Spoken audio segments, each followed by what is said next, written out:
Yeah, g'day guys, Steve here from Dirt Bike ADV. Just out in the bush on a Sunday afternoon having a bit of a ride round. I've been doing a few hills and chasing up a few tracks I haven't been on before, and so yeah, it's been a good afternoon. But I'm riding along thinking how good these 500s are and how good they are and how versatile they are. This bike is set up to be a lightweight adventure bike, but I'm just flogging it around in the bush here, and I'm not riding single trail, let's be clear about that. But just flogging it around on some fire trails and pretty gnarly hills that I simply wouldn't do even on a mid-size adventure bike. I've got the AJP PR7, which is a 165 kilo bike, and I've taken this places today that I just wouldn't even take that. These are about 115, so you know, obviously you've got your ultralight or lightweight ADV bikes that are all about 115, 120, and then you've got your what I call the mid-weight or the adventure bikes, and that's the 165 sort of KTM 690s and the AJPs and those sorts of things. And then after that you add another 50 kilos, they all come in about 210, 215 kilos.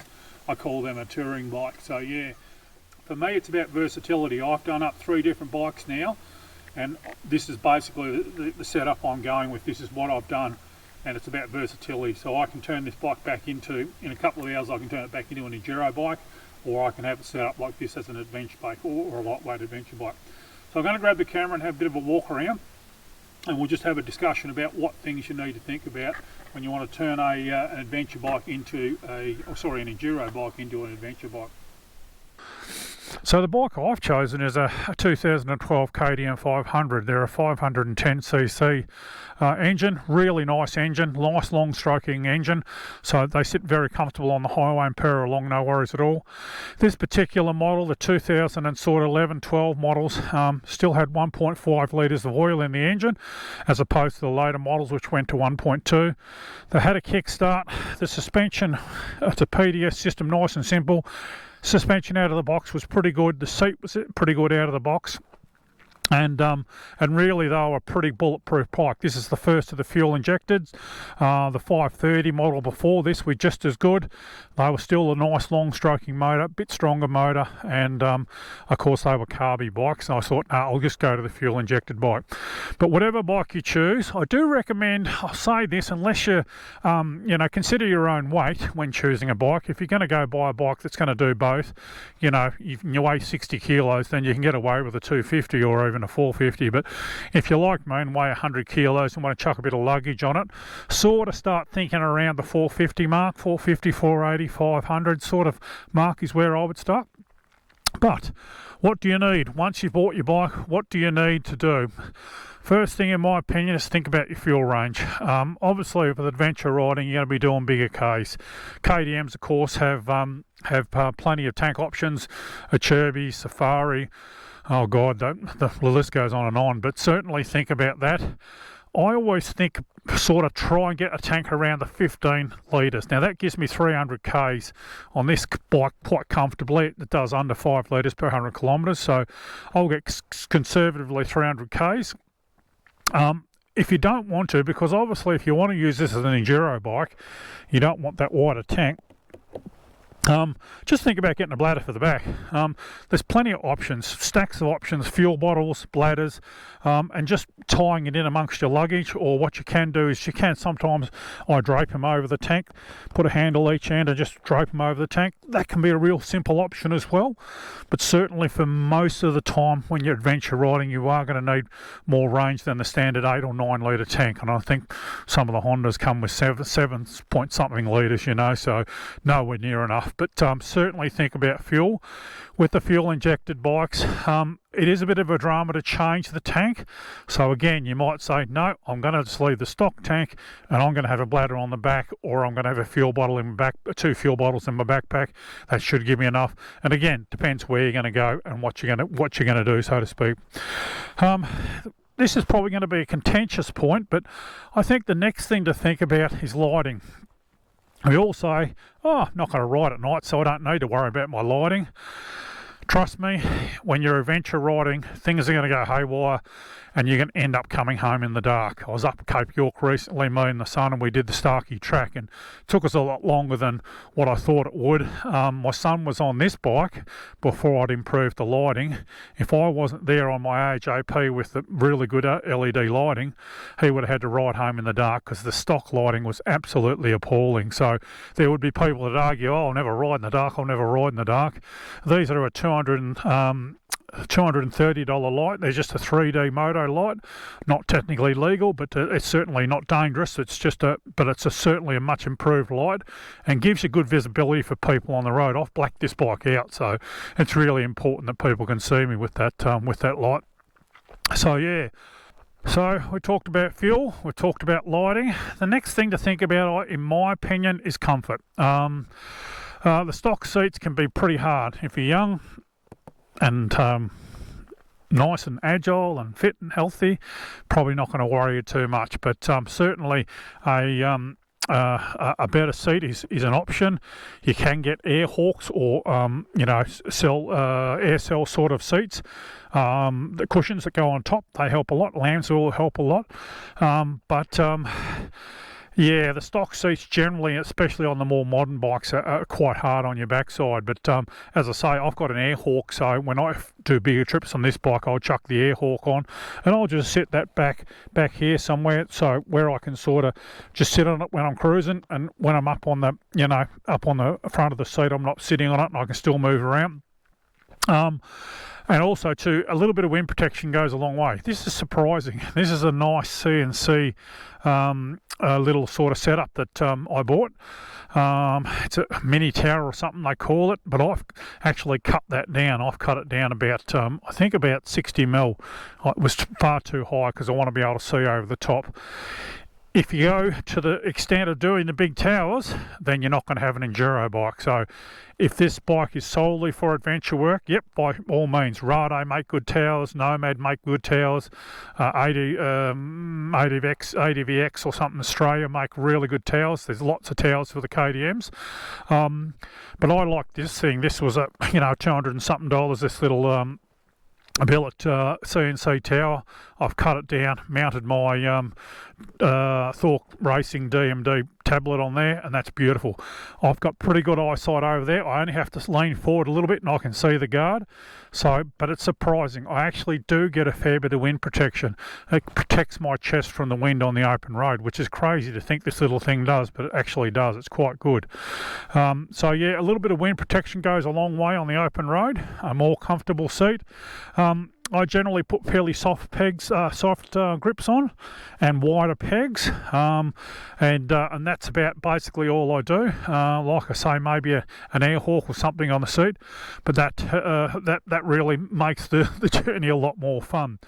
The next thing to talk about is probably luggage. Now, you don't have to go to a lot of trouble here because there is some really soft luggage systems that will just basically attach to the rear guard of the bike.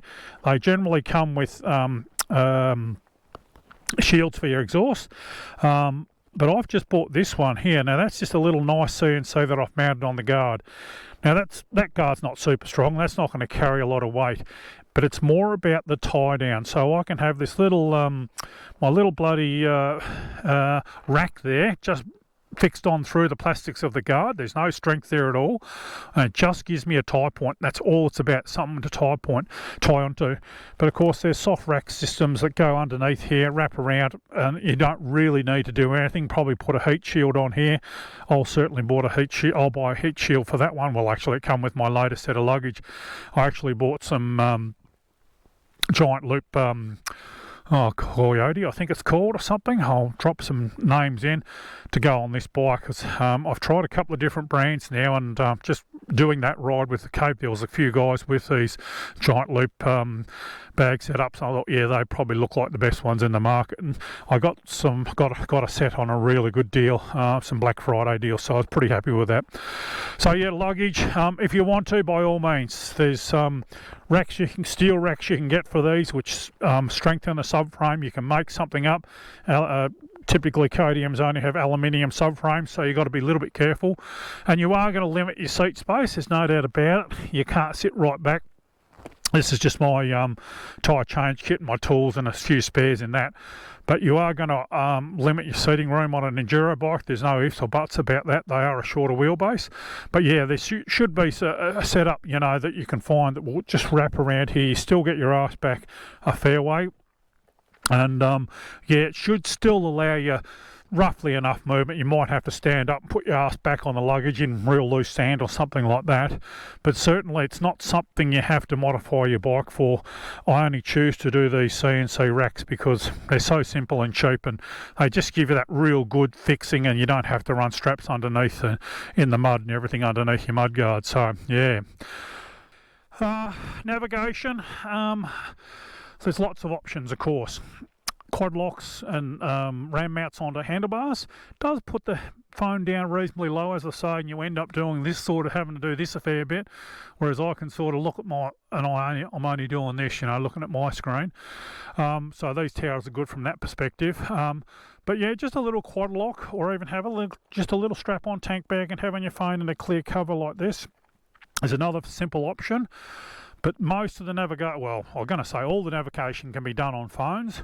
The reason I've gone to a much bigger setup here is this is off my AJP, so this comes off, just goes from both bikes. It's a Dork Racing T865, I think they call them.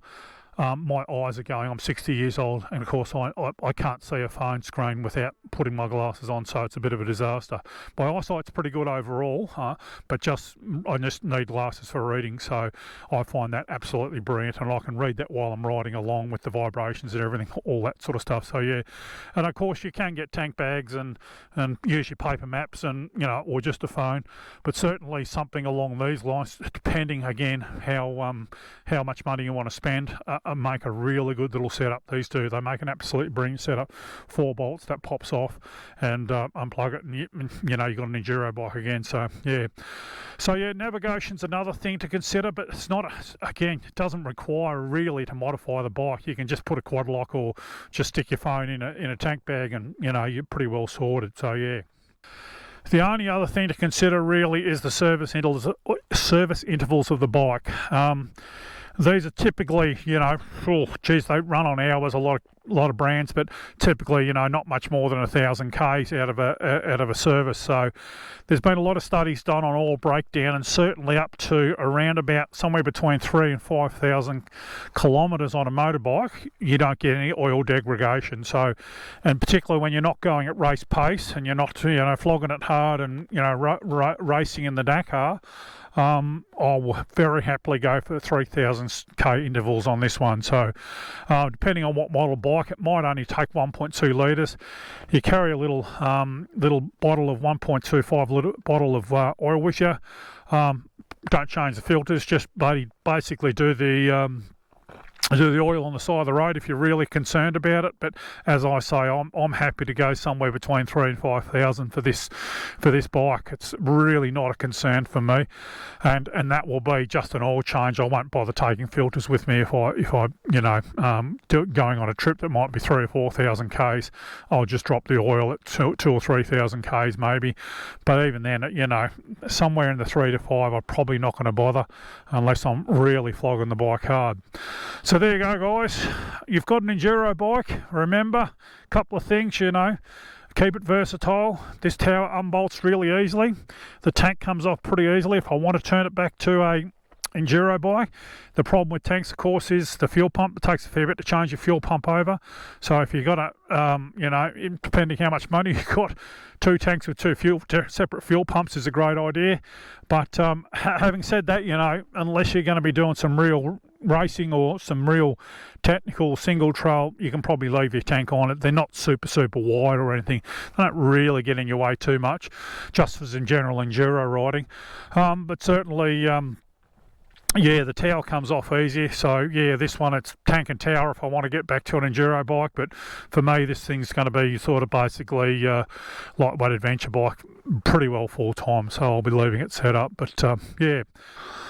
So there you go, it's all pretty straightforward. Just a few things to consider: fuel and lighting and comfort and those sorts of things. But you know, they do make good adventure bikes. You just got to be wary of their limitations and you know, how quickly you rack the K's up and that sort of stuff. So yeah. But anyway, guys, I'm going to probably head for home now. It's getting later in the afternoon. I'll buzz home, I think, and it'll be beer o'clock by the time I get home, I think. Thanks for watching. We'll hope to see you out in the trail soon.